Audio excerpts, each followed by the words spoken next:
A lot of the issues that we are grappling with and continue to grapple with are because of the choices that were made 80, 100, 200 years ago. And at one point, we are the fleeting thought of someone's past notion of the future. And that's going to be true for us. Someone is going to grapple with actions or inactions that we take today. And that will become the reality for them for the next 80 to 100 to 200 years. Scared rabbit, they've got you boxed in.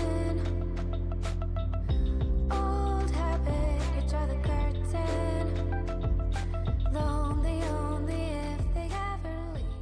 So my name is Mark Latta, and I am a resident of the Near East Side in Indianapolis.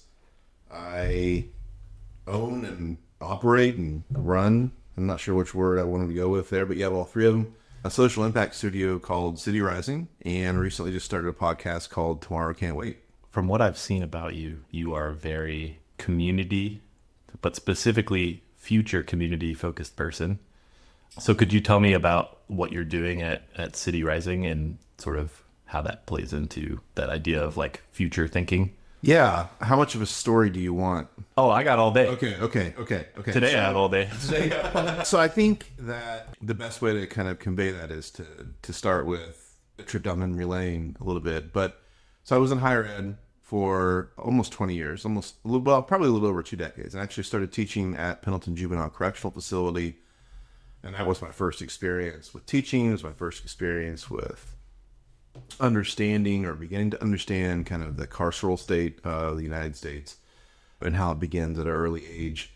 But it also really impressed upon me the necessity for people to be able to kind of write about their dreams and their desires and their aspirations, right? To like place themselves in a future based on what they had hoped would come true. And saw the value and power of doing that with a number of remarkable young men who have really never been asked like what they wanted to do or to be in 5 years, right? Like for a lot of them, like the future was written for them, and it was just kind of something they had to come to accept. And there was a lot of tension between that, being handed a future by an administrative state or by parents who may struggle to care for you, or parents who may not seem to care for you, or by other people in your life that have let you down, versus being able to be encouraged to write your own future, right? And so I saw the damage that a neglected future for children would hand children. And so that was I think the start of why I became a community engaged or community focused educator. And then when I went from that position to the position I held at Marian University, I was assistant professor of English, and then later moved up into directing their community engaged learning program. So kind of moved into more administrative capacities. My focus was always on, hey, one of the ways that we can really demonstrate the power of education is to align the learning objectives with the needs of communities and where they are today, and look at how we can all kind of ask ourselves what could be improved. And so that's what I had hoped to be doing. And I remember one class, it was called Urban Issues class. It was the first year seminar class. I would work with, I don't know, about somewhere between 20 to 30 first year students. This first time being away from home for many of them. They're coming from more rural counties, and in Indy is the big city, and they're kind of Definitely. feeling their way through, right? So this Urban Issues class, we dealt with a host of things that people who don't live in a city hear about a city, right? So like homelessness and poverty and all of these negative things. And what we're really trying to do is to kind of peel back the veneer and ask ourselves, okay, what's actually going on here? How much of this is actually hype and negative stereotyping? If so, like, who does that negative stereotyping, who do those deficit narratives serve? And, how am I complicit in this? And we're just trying to get a better sense of kind of our relationship in an urban environment. And at the end of this class, the big capstone project, right, is to kind of come up with a research question. It's not a project per se. You're not going to research this question. You're not going to move forward, but you're going to try to find a research question that these students could kind of carry with them into their majors, right? To kind of be thinking about something that how they could apply their education, their path to some type of greater impact. And so students they would talk about the necessity of education and literacy education. And I remember one student was talking about, her focus was that semester, she really wanted to learn more about the relationship between child homelessness or housing insecurity and education, or, the difficulty in achieving that education. So I asked her at the end of her presentation, it was a good presentation. I asked her at the end of the presentation, I said, could you imagine a world where child homelessness or housing insecurity wasn't an issue? She thought for a second. She said, no, I can't. Okay, that's interesting. And so the next student got up and was, talking about poverty rates and in the neighborhood surrounding Marian University, where the average household income, I think, is at the time, it was like $28,000, and which is pretty low, right? And this student wanted to research like the cause of that, right? And that's a big ask, at the start of your first year of college, to say, this is what I want to focus on. Well, people spend their lives trying to figure that out, right? I'm still there. Yeah. Right. And so it's like, it's a big ask, but then I would ask them, could you imagine a world where poverty wasn't a significant issue? And they said no. And so the point of the story is that I left that class thinking, I would ask student after student, could you imagine a world in which this one thing, this massively complex, big thing that impacts millions of people in our country, across the globe, could you imagine a world where that's no longer an issue? And nobody could. And I thought, I don't know what I'm doing here. Like, I don't understand I don't understand the purpose of what I'm supposed to be doing if everyone could succeed in this environment and not yet once be required to really struggle to imagine a place that is radically different than the world we live in. So to me, like that's what I've been interested in, like that terrain of the future. How do we get to a place where we understand that a lot of these hopes are aspirational, right? Are we ever going to eliminate poverty? Probably not. But can we radically minimize it? Yes. Like that is possible, right? Are we ever going to eradicate hunger in every person across the globe? Probably not, but we could radically minimize it, So it's a shift between harm elimination and harm reduction. But what I found as an educator is I wasn't really preparing students to be able to kind of take on this harm reduction perspective. Mm-hmm. And so that's what I wanted to focus on. And like, we need to think of ways where we can imagine futures that are, on one hand, radically different and more just and more equitable. On the other hand, are not outlandish and don't feel outlandish, feel possible. Mm-hmm. That's very nice. There's a quote I really love. It's the best time to plant a tree is 5 years ago, but the next best time is right now. Which actually plays into the quote I have written down for you, which is, we are living in a future imagined by people in the past.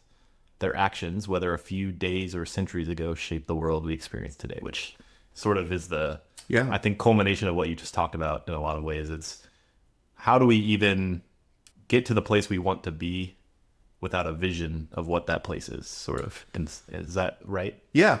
I think that's absolutely right. And I think what is critically important for us currently to understand is, a lot of the issues that we are grappling with and continuing to grapple with are because of the choices that were made 80, 100, 200 years ago, right? And at one point, like, we are the fleeting thought of someone's past notion of the future, right?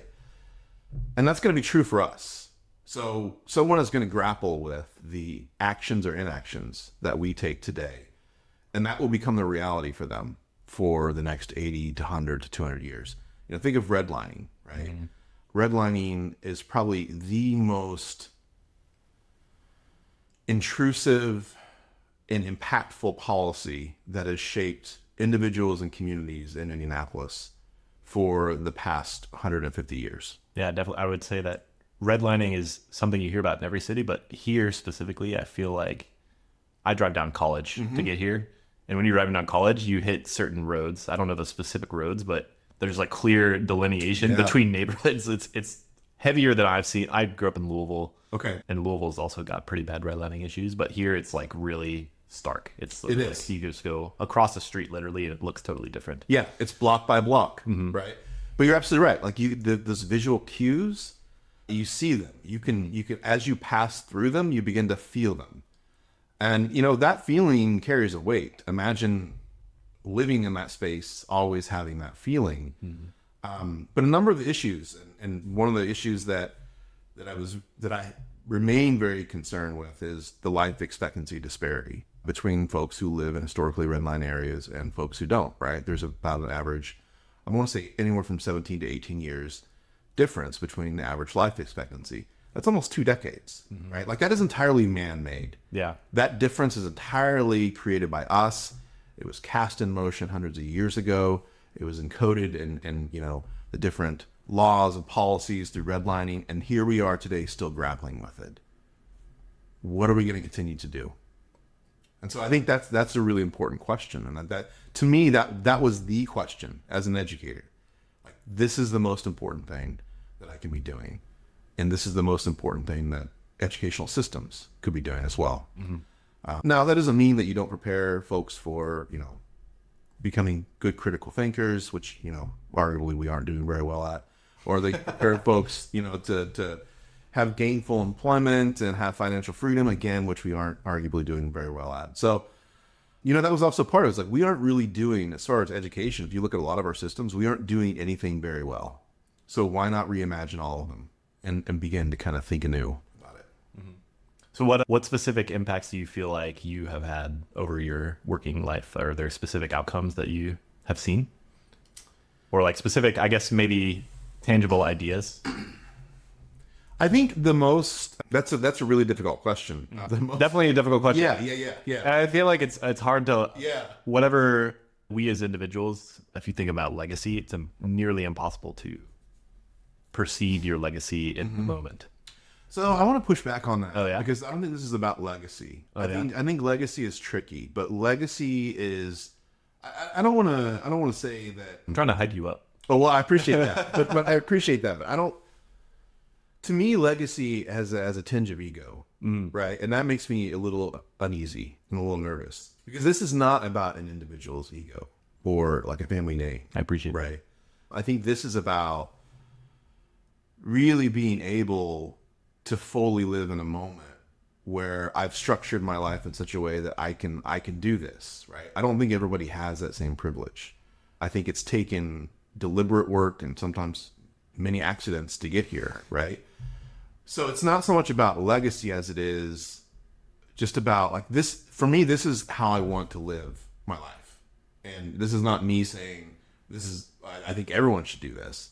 This is just me saying, here's an opportunity. And that was the reason why I started City Rising, because I couldn't do that anymore in higher ed.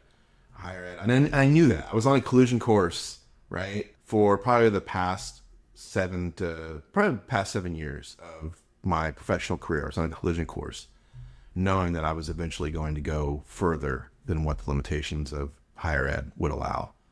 So I don't think higher ed is the answer, right? I think there's some good people involved in that. I think we need new models. I think we need new approaches. And so that's what led me to kind of say, this is what I want to try. Now, the question of like, what are some impacts? Jesus, I don't know. Like, probably none of them, right? Because this is, on one hand, this is like 100-year work. This is culture work. You're trying to change the trajectory, right? And you're not really sure where it's going to land. So it's rife with mishaps and unintended consequences. It's sort of like you're a giant glacier and like you're trying to nudge the glacier to go like a few inches to the left or right. Yeah. Is that? Yeah, and things can go horribly wrong. And I'm sure that there are people who thought the same thing 200 years ago, and they're like, oh, wow, we really made a mistake. On the other hand, that's also kind of a cop-out, right? It's like, well, I don't need to worry about immediate impact because it's way in the future. But I think we do need to worry about immediate impact. And so I think what signs I see, when someone comes up to me years later and like, hey, that one thing that you talked about that one day in class or that workshop that you led, like that really kind of changed my thinking. To be able to trace those like little ripples, I think is really impactful. And I would argue that's probably true for a lot of folks. but we just don't build space in our lives and our daily activities to really measure those ripples. Do you feel like a lot of your sort of thinking is, I've had this sort of mental shift in the past year from like deep negativity, would you say you're moving to a deep level of optimism instead? Because I feel like that is sort of what you're trying to get at, is like, instead of failing to perceive what could be, you are working towards feeling optimistic for what could be. Or is that maybe a misunderstanding of your? I don't know. So I think that's a good question, and I think that is a question I've received before, and I think that I've thought about why I keep getting that question, and I think from the outside it looks as if this is an act of optimism. I think if you were to ask my close friends and my wife, I don't know that they would agree with that. Right? Your wife's like, he's a grumbling old man or something. Well, I have spent, as my wife would probably say, I have spent an unhelpful amount of time contemplating the future of society under the current climate models, right? And it doesn't look good. You mean literal climate, like the Literal, weather? literal, yeah. So before we even get to the political climate that we're all in, right? Like, let's talk about the fundamentals in the world we are living in. We have made a planet that is growing increasingly inhospitable to human life. As we saw this week. I worry about that quite a bit, particularly as a father, particularly as someone who is concerned with the well-being of my community. So I don't approach this as magical thinking in a sense of optimism, like if we just try hard enough, things will work out. I don't know that that's true, but I also don't know what else we could do. Right? So I don't know that this is optimism for me. I think this is me just rolling up my sleeves and saying there's work to be done, and this is the work to do, and that's about all I can do. Got it. So what's top of mind right now? What are you thinking about actively in this moment? In this moment, as far as climate or look, anything. Anything and everything? I think. Anything and everything. Yeah. Period. Okay. I'm deeply concerned with climate refugees. I think we're already seeing evidence of climate refugees becoming more of a thing, and no one is tracking this internally. No one is tracking internal climate refugee movements currently. I also don't think, and I think that the events of the past 5 years will bear this out, that we are just not equipped as a civilization to really do the hard work of empathy and care that's going to be required, right?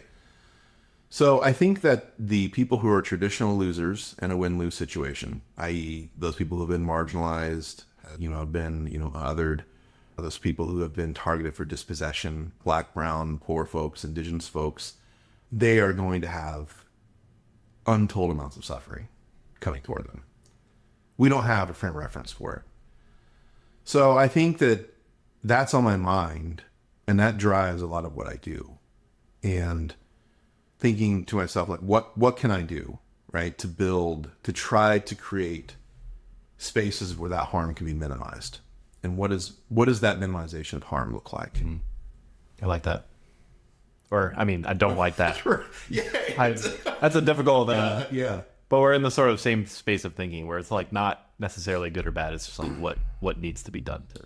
Yeah. And I think I don't want to discount anyone's reaction to this, right? But for me, I don't think it's helpful to talk about good or bad, to put values associated with this. Instead, I think this is something that's happening, and we either try to find a way to minimize harm and, if possible, thrive, or we don't. Mm-hmm. And that's the choice. We don't have the luxury of arguing good, bad, whatever else. Mm-hmm. Especially with a expedited timeline, I think. Expedited timeline that is accelerating every day, right? A lot of people I talk with on a regular basis, especially if they're involved in nonprofit or they're involved in community-based work. And on one hand, we have historical models to how to make a way of no way, right? Like, there's always been resistance since the split second after the first moment of oppression. There's always been that. There have always been people who are finding a way to make a way out of no way.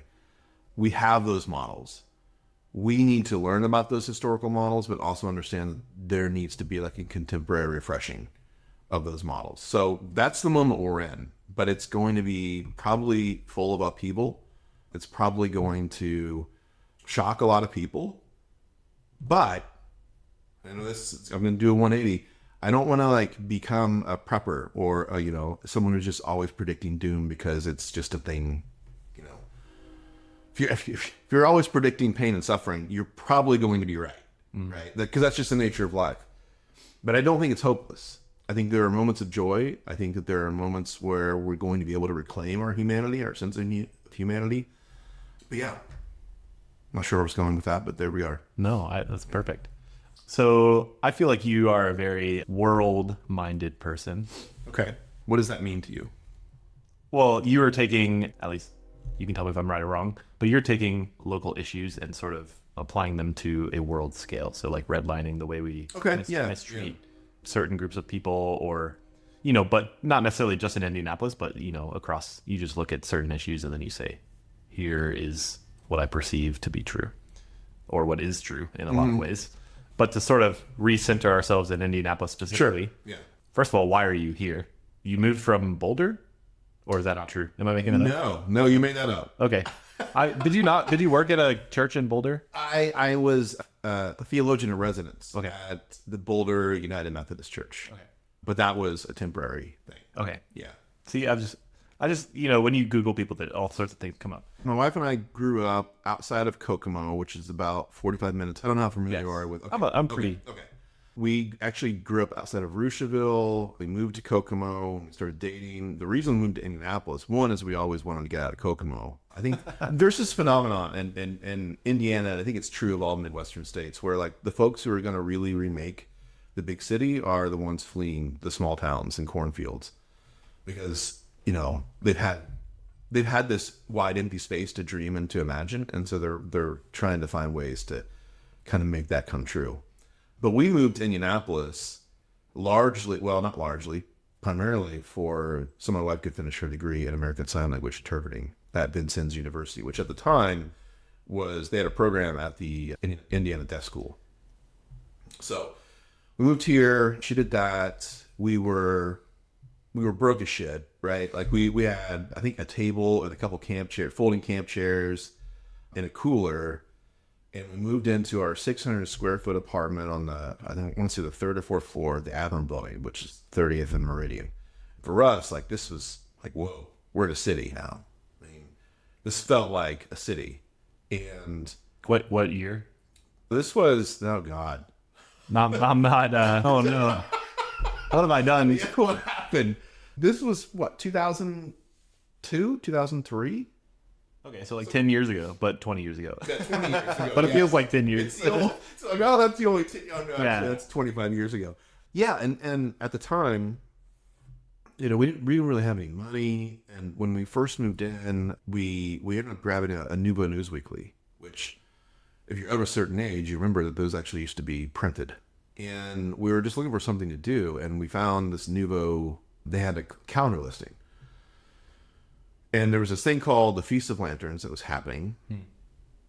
And so we went to this Feast of Lanterns, which turned out to be at Space Park, right? Which is a park right down the street from our house. And it was like this beautiful community event, like where, illuminated lanterns were, strung across the trees, and a bunch of people were having a good time. And it was free, right? It was completely free for us to go. Which is ideal. Yes, which really fit our budget. And that became for us, it was like a moment of, oh, we made a good decision, right? We're making the right move because this felt good. The reason I mentioned that story is because when we were looking for houses to purchase, again, broke, we came across this house that we're currently sitting in and realized, like, oh wait, this is just right on the street from that lantern festival thing that we went to. Mm-hmm. And we realized, like, we kind of knew something about this place. We had an emotional attachment to it.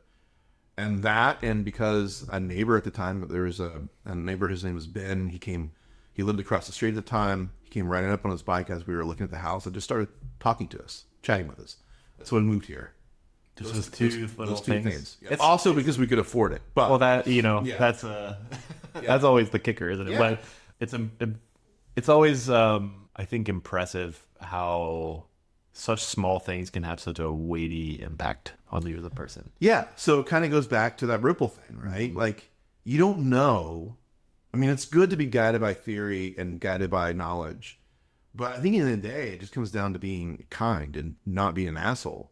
Because you don't know, like, when you pull up and you see someone on the side of the street, like, looking at a house and start talking to them, does that set something new in motion? For us, it did. That was a different trajectory. We've been here since. We talk about moving away, and all the time we talk about moving, it's like, well, what would we be moving from? And what would we be moving to?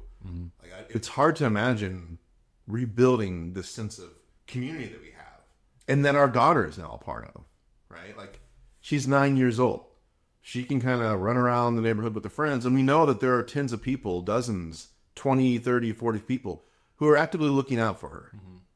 That says a lot about a community. And so, yeah, I mean, that's my understanding of what community is and what it could be and why it's important really began that day. And so I've been a student ever since. That's awesome. I always say that my perception of places is always based on who I know there. So for a long time, and it still kind of am, I was like super against moving to Lexington, Kentucky. But in retrospect, the reason I felt that way is because everyone I knew from Lexington was a UK fan. And I think that has sort of colored my perception of Lexington. I'm sure Lexington is great now. And now I feel the opposite about Ohio. And the reason Columbus. And the reason is because everyone I know who lives in Columbus is either a family member or like a good friend. And I've never been to Columbus, Ohio, but my perception is positive just because of the people I know who live there. Yeah. And it's very similar to like, oh, you had this really positive experience at the park, and then just the random guy riding his bike down the street who said hello. Yeah. Just draws you in a certain way. Yeah. Now I will say that positivity didn't last long, because shortly after we moved in, we had a couple interactions with a few neighbors who were, they came up and like just said, well, you're yuppies, you're here to change the neighborhood, what are you doing here? Did they know you were from Kokomo? No. Oh, so they just assumed? Yeah, they just assumed. But they were like they were their OGs, right? Like they were the old timers, right? And which is interesting now because I've been here long enough to kind of see the same thing like recurring again that they were worried about. And it's like, okay, I get it, I understand. But you had to calm your But to me, that's a weird tension, right? Like to think like, nobody owns this sense of community, and yet you feel as if, well, I am a part of it. I do kind of, I want to protect it, but it's constantly changing. So it's always interesting to me. So what is this? I don't actually know. What is this neighborhood called? So this is Windsor Park. Okay, Windsor Park. What is it about the community in Windsor Park that has kept you here for, I don't know when you bought your house, but let's assume 15-ish years? It was about 22 years ago. Okay. 20 years ago. Yeah. Okay. So what is keeping you here? I got hard questions. Yeah. Fate? I don't know. No, I think. Have you ever wanted to move? Yes. Every time I leave Indianapolis, I don't know if this is something I should share or not, but I'll share it. Because I'm a big believer of just asking like, what if? Even if those questions make you uncomfortable, just to kind of see like, what are my parameters? What are things that I'm really interested in? So every time I leave Indianapolis, whether I'm flying out, flying back in, or driving back in, the question that I always have as I get closer to Indianapolis is, why do I live here? I think that's a healthy mentality, though. Yeah. Okay, thank you. A lot of times when I say that, people are like, well, why? What's wrong? I think people, especially if they grew up here, people are afraid of change, just in general. But I've lived in a couple different places, and every time I've lived, especially in America, in my opinion, especially in the Midwest, even, the places in America are not that different. Right. The impact of moving away is not as heavy. It's just sort of the personal connections you've made that are the hardest change. But your life doesn't change that much. But, I agree. But continue. Yeah. So I think one of the things that has kept us here is that historically, Windsor Park has kind of been the redheaded stepchild in a lot of ways of some of them, I guess, the neighborhoods in the Near East Side that are closer to downtown that have been gentrified and developed. So we have Cottage Home, you have Woodruff Place, right? Windsor Park is across the street, and for a long time, I mean, the folks who lived in this neighborhood historically were factory workers at what is now the CCIC building, or they were like the laborers. They were the working class blue collar folks, right?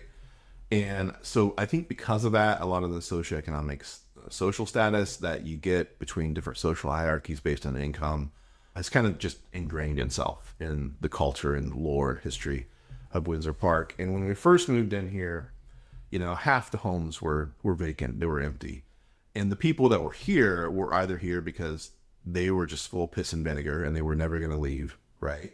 Fuck you, this is our neighborhood, we're going to do what we want. Or there were folks that kind of stumbled in and were hoping to do something kind of on the down low and just was excited about the possibility of like a blank canvas, right? And so I think one of the reasons that we stay here is that we could do whatever we wanted, and we could kind of band together as neighbors, and we would tell the city, like, you're not doing this, you're doing too slow, so we're going to take it over, right? We're gonna take this empty plot over. We're going to be the people that are kicking out folks who are stealing from us, and they're living in, you know, squatting in the house on the street.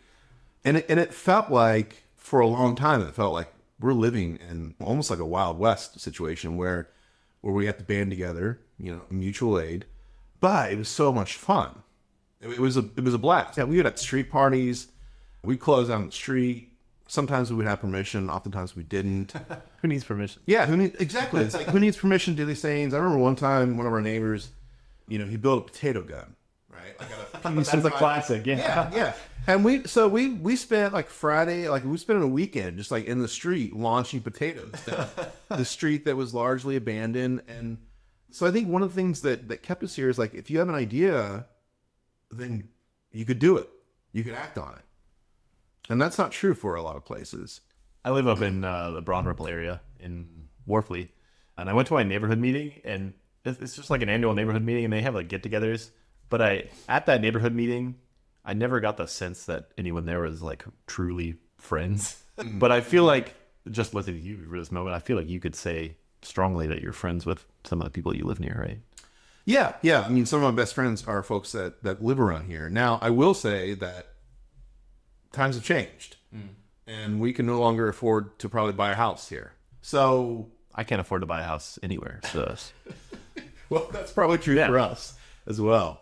So there are a lot of folks now who I don't know, and you know, that's been a kind of a conflict as well. But at the same time, it's like I don't need to know everyone. Like, that's pretty egotistical of someone to say, like, I want to get to know you just simply because of your proximity to me. Mm-hmm. I mean, I guess that makes sense, but do it because your paths are intersecting. Do it because you have similar interests. Do it because you're showing up at the same place. I like that. Don't do it because you simply, I want to keep an eye on your house, right? Like, that's weird. Yeah.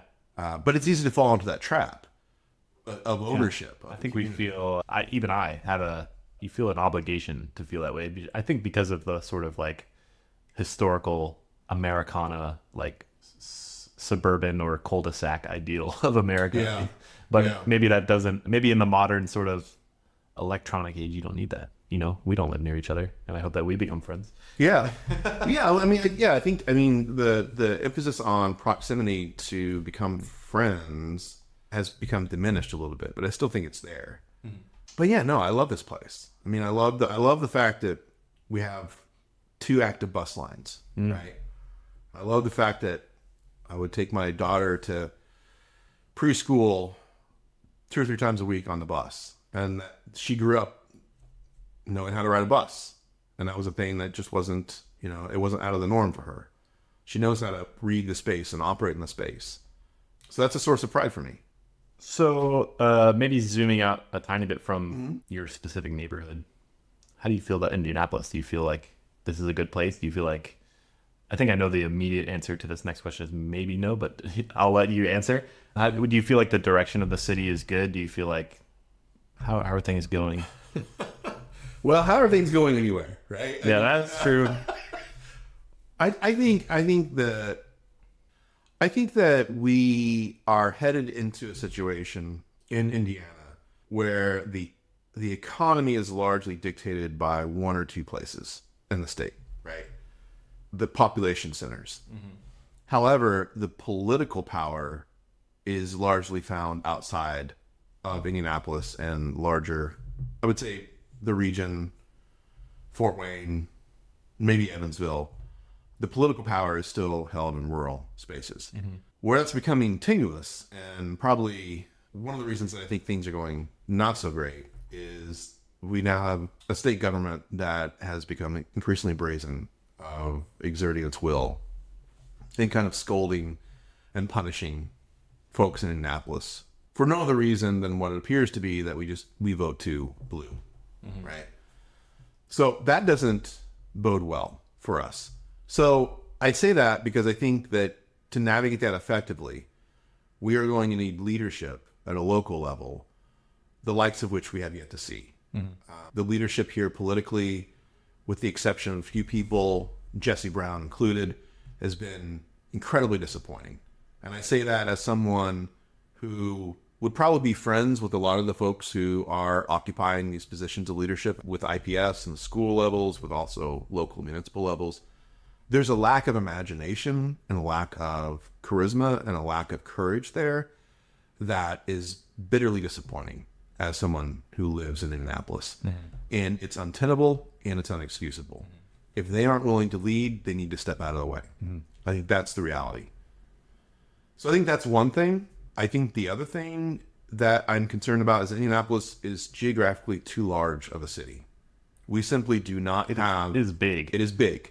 It is large. It is sprawling. There's just not enough money to pay for everything, right? If we had more folks living and occupying in the same space, that would be one thing. But our infrastructure funding is not adequately situated to kind of take care of what we need to pay for. So I don't know. I mean, Unicov was a really bad idea in a lot of ways. How do you undo that? Can you undo that? What does that look like? I know that we don't have leadership in place now that are even willing to kind of entertain that idea. And there's no one who's willing to say, hey, maybe if we were a smaller city, we would have a much better possibility of actually funding the things we need to fund. So where is Indianapolis headed? I don't know. But I do know that it's not going to be saved by its elected officials. It's going to be saved by the residents and the people who live here who care enough to do the things. I think a lot of people here do care. Yeah. Everyone I talk to really wants to hear. And they want the city to thrive. They want the people or their surrounding environment to serve them. I appreciate you, I guess, bearing witness to all of that or speaking to it, because I think it's powerful. And when there's sort of that adversarial relationship between local officials and the state officials, you do need them to be a little brazen, I think, in the way that Jesse Brown tries to be in a lot of ways. Yeah, and I think he gets a lot of flack from a lot of folks who are used to what they perceive to be the normal way of doing things. And I don't think anyone, and I'm referencing some local columnists and some local politicians. I mean, I'm not saying that everyone needs to behave like Jesse, right? That's probably not, I don't think he would even argue for that, I think I agree. Yeah. Jesus, you got to fight. You got to do something different. Like, this is just this idea of being passive and just accepting everything that happens to you and hope for the best. What is that? I mean, you could sell out everything and still maintain the status quo, but you're not going to have anyone following you. You're not going to have, the buy-in. No one's going to want to be associated with you. That's not leadership. That's just Asian bully. So Definitely. So I don't have much else to talk about specifically. I think we've sort of touched on everything I want. Is there anything that you want to preach about or you're feeling in your heart? Or I don't know. Anything? I feel like I've been preaching quite a bit. You have. But it's been it's been powerful. I have gotten a lot from this conversation. I think you have your ideas about future-minded thinking are very well founded and sound. I think that it is something we need to think on. But I didn't know if there's anything specifically you wanted to like. Maybe you're thinking in the present. Well, so two things. One is I just want to give a plug to where my thinking about the future came from, and it comes from this indigenous scholar named Goodyear Kawapa. She is a scholar in Hawaii, and her concept is futurity, which is really thinking about the ways that people make knowledge about possible futures. That's huge for me. And like I get excited about that because like to think about like, oh, the future is not just one point, right? It is a range of possibilities. So how do we make knowledge about working toward those different possibilities? I think if we could do that, that would be hopeful, right? However, the other thing I wanted to say is you asked a question before you got here, like, and it was a good question, and I thought about it, so I want to give you an answer. And the question was, where do people need to go? I'm paraphrasing here. Like, where do people need to go to get the feel of this place, right? Something like that. And I think by this place, you mean Windsor Park, maybe the Near East Side, which I think was a really good question. This idea of like, you have to be in a place to kind of get the feel for it. So I would say currently, to get the feel for this place as it exists now, come to Fletcher Park on a Friday night when it's nice out. We've got our kids running around. They're running around like Lord of the Flies. They're playing like... That's dangerous. Yeah, well, to a certain point, right? Like, it's Lord of the Flies before it becomes weird. before it goes hostile. But they're playing. I mean, they're playing... And you don't see that a lot anymore. Yeah. And so this is an urban environment, right? And one of the things you get as a parent, as soon as people find out that you're expecting, the next question is like, well, where are you going? Where are you going to move? They always ask, Yeah. are you going to move to the suburbs? And I hate that. I hate that question. I don't want to move to the suburbs. No, it's like, I'm not moving anywhere. I'm going to make this community give us what we want. And that's what we're going to do. So Fletcher Park, it's a neighborhood controlled park, but it was, again, one of those things where we decided we wanted to do something. We were able to make it work, and now it's a park. Kids run around and play. People gather there Friday, get drinks from 8th Day or Foaling. That would be a place, I think, that people need to check out. CCIC, especially on First Fridays, is a place that you need to go check out. The tool rental place on West or East Michigan, Milligan's, that's old school, right? Like if you want to get a flavor for how this place was 20, 30, 40 years ago, go hang out there. They're closed on Saturday, so go on Friday and just listen to people, like the work they're doing. Like you get the sense of like, oh, this is a group of people who are just gonna like, they're gonna get shit done, and they're not trying to, they're not making an Instagram story about it. They're not trying to like be someone's best friend. There's a job to do. They're here to do it, right? It's that Midwestern work ethic that I think defines us in a lot of ways. But yeah, just like those spaces, and I would say TikTok. I would say Dorman Street, Garcia's Hot Dogs. To be clear, this is not TikTok the app. This is TikTok. Oh, sorry. This is not TikTok the app. Thank you. This is TikTok Tavern. Okay. On 10th Street. Okay. Yeah, which is kind of like, which has become like the de facto city council Okay. for the Near East Side. Oh, that's cool. Yeah. So one thing you're the second person, so this is not it's going to become a tradition, I hope. But I had Megan, who I interviewed first, ask you a question. Oh, okay. And she said, I would like to know what you like most about Indianapolis, or you could speak about your neighborhood. What do you feel gives Indianapolis its unique flavor in comparison? And you said you travel a good amount. In comparison to other places you've been, like, what is unique about Indianapolis? What do you like? What's sort of the feeling in that way? I don't like this question. Well, this goes back to what I spoke about earlier, maybe a little bit, which is that most places are not that different. Well, and I think what makes it unique is like your personal feeling and connection to it, right? That you can, what makes it unique is that you can place yourself and your story into it. It's become intertwined. And I think that's true for any place that feels unique to anyone. Like there's something about that place that is now a part of you and you're a part of it. But you say that as if it's a negative. It's not necessarily negative. Am I saying that's a negative? No, I don't think it's a negative at all. Yeah. I guess what I'm saying is that's not an external thing to the place necessarily. It's an internal thing. And so what makes Indianapolis unique? Probably nothing except for the people. But there are people everywhere. So I think it's that feeling that we have. Now, I will say that one thing I do like in Indianapolis is the idea that like it's a place, it can be a blank slate for a lot of folks. You can do stuff here and have the safety of community, have the fallback of community, and it's not going to be as risky as maybe doing it in Chicago or New York or even Denver. So I think that is nice. I found your unique flavor, but maybe that's your internal answer. Well, yeah, maybe it is. I have a conversation with a friend who I will not name because I don't want to throw him under the bus. That's okay. And one of the things, our common talking point is that one of the things that holds Indianapolis back is our inability to really critique and to like want to move beyond a level of mediocrity.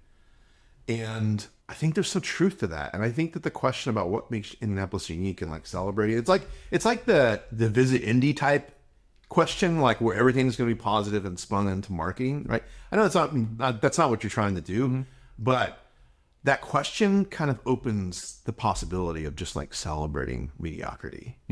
I appreciate that answer. Yeah. No, I if anything, so this is something I've not said on the podcast yet, so I can say it. One time I was talking to my therapist when I lived in Arkansas, and she said, "Michael, for better or for worse, you are the most honest person I've ever met in my life," which is not something you want to really hear from your therapist.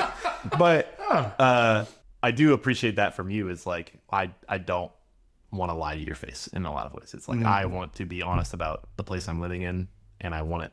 You do, at least this is the sense I've gotten, you want this for not only Indianapolis, but all places. I want it to be the best place it can be. So that honesty of, maybe there's not so much uniqueness, I think is a kindness in a way.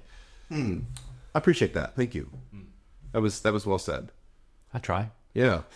Okay, so that was a question from Megan. Okay. Does not have to be Indianapolis focused. It can be anything. Whatever question you would like to ask the next person. Actually, it'll be Khaled because I'm talking to him tomorrow. Oh, okay. So maybe avoid whatever you would ask him in your next meeting. What question would you like to ask the next guest? Man, I feel like this is one I should have had time to prepare for. Here's the It's question. fun off the cuff. Yeah. You're right. It is. It's fun for you. I get that. A question that I like that has been bounced around my head is, what would you do right now if you weren't scared? Man, I feel like that's a poignant question. I feel like I have to answer it. I don't have an answer. We can. Okay. If I wasn't But I think scared, that's some of the beauty of that question, right? maybe a crime. Ooh. I don't mean that literally, but I don't mean that literally. Please. I feel like there's there's so much to be afraid of right now. Yeah. But I also think that you can't let that stop you from doing anything. Actually, in a lot of ways, what I'm afraid of right now is doing this, speaking. I am unemployed, so like there's a lot of fear in terms of like, will I be okay in a couple months, that type of thing. So just going out and doing this perceived waste of time talking to people, no offense, I don't think it's a waste of time. I think it's great. Yeah, that fear of like, am I doing enough to not only serve myself but my wife and my cat to be able to live life? If I wasn't afraid, I'd keep doing what I'm doing. If that makes sense. Okay. Yeah. I feel like I'm on the right track. Yeah. And I think I like that question because it normalizes fear, right? And it says it's okay to feel contradictory things at the same time. We don't necessarily need to get to a space where we no longer feel fear. Maybe we just need to get to a space where like, okay, I'm afraid and here's what I'm afraid of. And yet I'm still going to move forward. Mm-hmm. But I do think like you talking with people, like that's how we build the future. That's one of the reasons I'm working. That's one of the ways we build the future. It's been a great conversation. Thank you. Yeah, absolutely. You said this is only your second episode. So Yes. I'm just kind of curious, like what you find, like what you discover over the course of many more episodes is like that I think about. I don't want to say it's a struggle, but it's something I just think about is in some ways that the nature of these spaces are that they should ebb and flow. They come into formation based on a moment and a need that exists at a time.